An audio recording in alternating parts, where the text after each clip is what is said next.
Gente, vamos embora. Vamos de podcast. Hoje, apenas uma notícia que eu queria passar. Obviamente que no mundo esportivo tem muita coisa acontecendo. Mas vamos focar aqui no futebol, que é o que normalmente a gente fala, e, e falar só sobre uma notícia da seleção brasileira, a entrevista do Richarlison, né? Falou coisas importantes, acho que é coisa que muita gente, que a gente já sabia.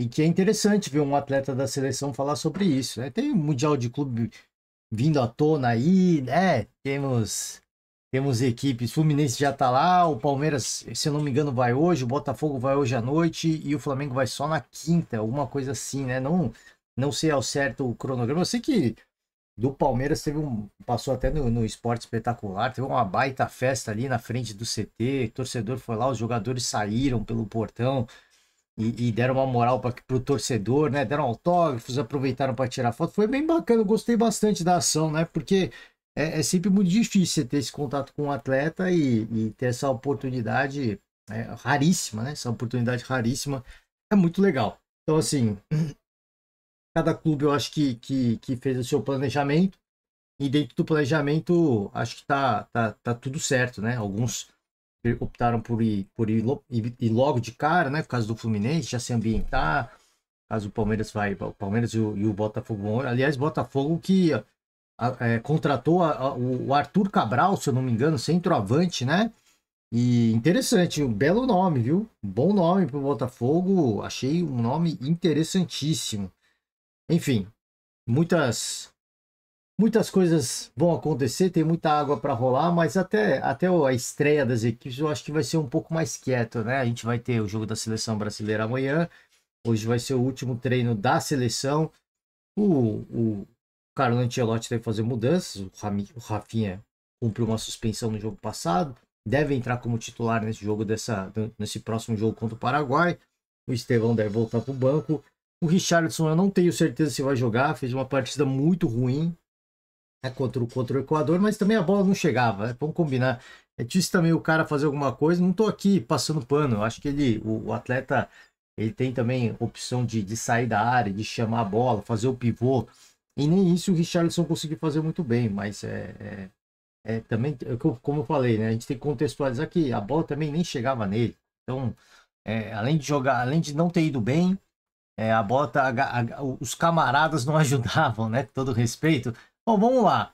Sem mais delongas, por Caê Mota, Carlos Gil e Ivan Halpe, é, o Richarlison falou sobre a instabilidade fora de campo, e eu acho que isso, como eu falei, para mim é interessante um atleta falar, porque sempre tem muito corporativismo.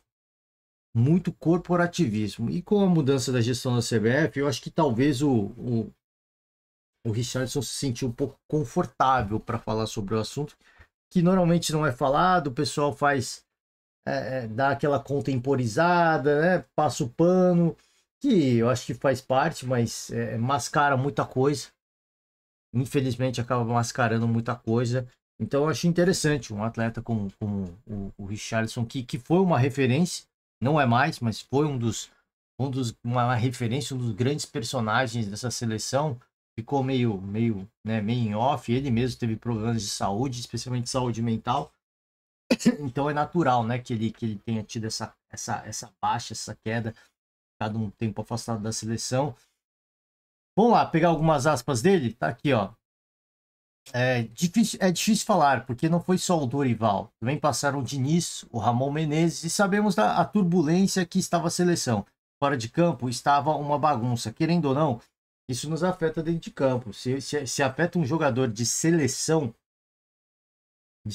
que vai ali só de vez em quando, o resto do 90% do tempo dele é dedicado ao clube, e eu diria que uns 10% é dedicado à seleção. Se atrapalha um atleta que está 10% dedicado naquilo, você imagina um atleta que vive aquilo todo dia. A gente citei o caso do Corinthians, né? E a galera fala que. Tem galera não, mas tem gente que fala que, ai, gente, jogador, comissão técnica, enfim, não estou falando que essa comissão falou, mas vira e mexe, e não é só no Corinthians, né? Em vários lugares, vários outros clubes que estão em crise. Fala, isso não afeta. Afeta sim. Isso afeta sim. Dentro de campo, dentro da partida, de repente não muda nada. Mas dentro do dia a dia, da preparação, de você estar treinando, vivendo o cotidiano do clube, isso atrapalha muito, pô. A tua rotina, ela sai daquele padrão. Você se preocupa com assuntos alheios ao futebol. E aí, quando você vai entrar em campo, óbvio que dentro de campo você está querendo focar 100%. Mas você, durante a semana, você não se preparou da forma correta.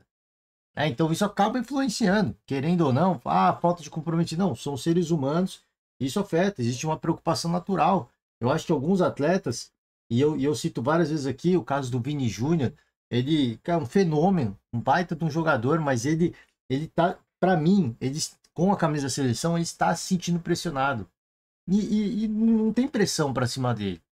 Claro que algum outro personagem do mundo esportivo vai fazer a pressão, mas da minha parte nunca houve essa pressão, mas a gente sente que ele tá numa necessidade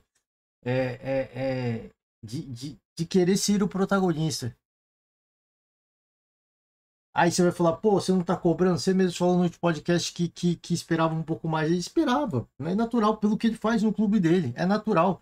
Mas não tô aqui falando que ele tem que ser o protagonista. Isso é outra história. O que eu falo assim, cara, pelo que ele fez nos últimos anos de Real Madrid, eu esperava que a essa altura ele já fosse um. Mas tudo bem, não aconteceu. É uma decepção, né? É uma decepção até aqui. Mas, cara, dentro do que ele tá tentando fazer, ele tá contribuindo, tá sendo um dos melhores em campo. Fica uma leve frustração, não digo nem decepção, fica uma leve frustração que é proporcional àquela expectativa que eu criei. Mas você vê que eu fico, eu fico, cara, vendo o atleta dentro de campo e eu fico, cara, tira essa pressão, sabe? Tira essa pressão, você sabe o que tem que fazer. Você vive, cara, pô, mata-mata de campeonatos muito mais complicados. Então, vive o jogo, né? Vive aquilo. E de repente essa pressão externa o atrapalha. Então, falar que a pressão não atrapalha, ela atrapalha sim, pô. Ela atrapalha sim. E eu tô falando, isso atrapalha um atleta de seleção que vai jogar 1 ou 2 jogos, depois volta pro clube, depois mais outra fita, 1 ou 2 jogos, volta pro clube. Tirando o período de Copa do Mundo, Copa América, que aí é um período maior que os atletas ficam com a seleção, mas fora isso, são situações muito esporádicas. E se atrapalha esse atleta, você imagina o cara que vive todo dia, né? O cotidiano do clube. Sei lá, esse meio político da CBF, sei lá, é muito bom, né? O Richardson é muito bom. Esse meio político da CBF e tudo mais, a imprensa atacava todo mundo, era uma bagunça danada, o treinador não tinha tempo para trabalhar. Creio que agora deu uma mudada. O Mister vai ter um pouco mais de tempo e é isso. Eu estava machucado, doído para estar aqui e ajudar, mas naquele momento eu não poderia fazer nada. Era muita coisa envolvida em torno de nós jogadores. Era difícil estar disputando os jogos. Cara, aqui o Richardson costuma ser sincero nas palavras, mas tem coisa que eu não concordo, né? Enfim, bagunça danada, eu concordo que era uma bagunça. De fato, isso não tem como. A gente sabe que é, né? A gente sabe que é uma bagunça. Aí ele falar que o treinador não tinha tempo, o Dorival teve 1 mês praticamente na Copa América, né? Para treinar os jogadores e foi aquele desastre que culminou com aquele fatídico episódio em que ele ficou fora da rodinha de jogadores. E aí ele falou, o Mister vai ter um pouco mais de tempo e é isso. Não vai ter tempo nenhum. Carlo Ancelotti talvez seja o treinador, que o Ramon era interino, o Ramon não conta. Mas talvez o Ancelotti seja o que tenha menos tempo de trabalho. Menos ainda que o Diniz. Talvez o Ancelotti vai ter menos tempo ainda. Eu não sei ao certo, né? Não vou cravar. O Dorival foi o que teve mais tempo disparado. Mas não vou cravar a comparação do Ancelotti com o Diniz, porque eu não sei quanto tempo tem. Eu acho que o Ancelotti vai passar, né? Até chegar a Copa, vai passar o tempo do Diniz. Mas nesse momento, ele não tem tempo nenhum, cara. Não tem tempo nenhum. Ele acabou de chegar. Ele tá mais no gogó, na conversa, né? Tentando passar alguma energia. Ao que me parece, vendo as reportagens, as notícias esportivas, o Ancelotti me parece estar querendo dar confiança aos atletas, mudar aquele clima de, sabe, meio que de velório, que tava todo um, pô, se ganhar, ganhou, se não ganhar também, também não é problema meu, sabe? O Ancelotti, eu acho que pela gente, a gente vendo a resenha, eu acho que ele tá querendo mudar esse ambiente. Essa pegada do jogador entrar e, pô, é jogo decisivo, nós precisamos ganhar, é isso que o torcedorzinho quer e eu quero também. Nós vamos entregar, pô. Agora sim, é o que teve menos tempo, né? Teve treinadores que tiveram tempo, o Diniz eu acho que teve um tempo considerável, né, razoável. O Dorival, para mim, teve um tempo muito razoável. Muito razoável. Porque, assim, não adianta falar que precisa ter tempo. Treinador de seleção, cara, ou ele dá resultado, ou ele é resultadista ou ele não é. Não tem tempo, não há projeto, não tem projeto. Ele não vai trabalhar o dia a dia com esses atletas. Então não tem projeto. O que tem assim é resultado. Então você tem um tempo, não traz um resultado, como aconteceu com o Diniz, o ciclo acabou. Se tem um tempo, não traz resultado, como é o Dorival e teve muito mais tempo, o ciclo acabou. Infelizmente, assim, pô, isso é muito cruel. Para a seleção, infelizmente é. É muito difícil. Pô, mas tem treinadores que ficam na seleção muitos anos. Ficam. Você concorda? Pô, eu até concordo. Eu até concordo. Desde que a gente veja uma evolução. No trabalho do Diniz e do Dorival, as duas equipes, sob o comando dos dois treinadores, elas estavam evoluindo. Não é uma coisa que estava estável. Uma coisa está estável e você tem aquela perspectiva de que vai melhorar. Cedo ou tarde vai melhorar. Outra coisa é você tá vendo um cenário, uma perspectiva onde tudo tá ruindo. E você fica com aquela sensação de, cara, vai dar ruim. Vai dar ruim. Se continuar desse jeito, vai dar ruim. Sou totalmente contra a ficar demitindo o treinador, pô, ficar 2, 3 jogos, demite, 2, 3 jogos, demite. Não, eu sou totalmente contra.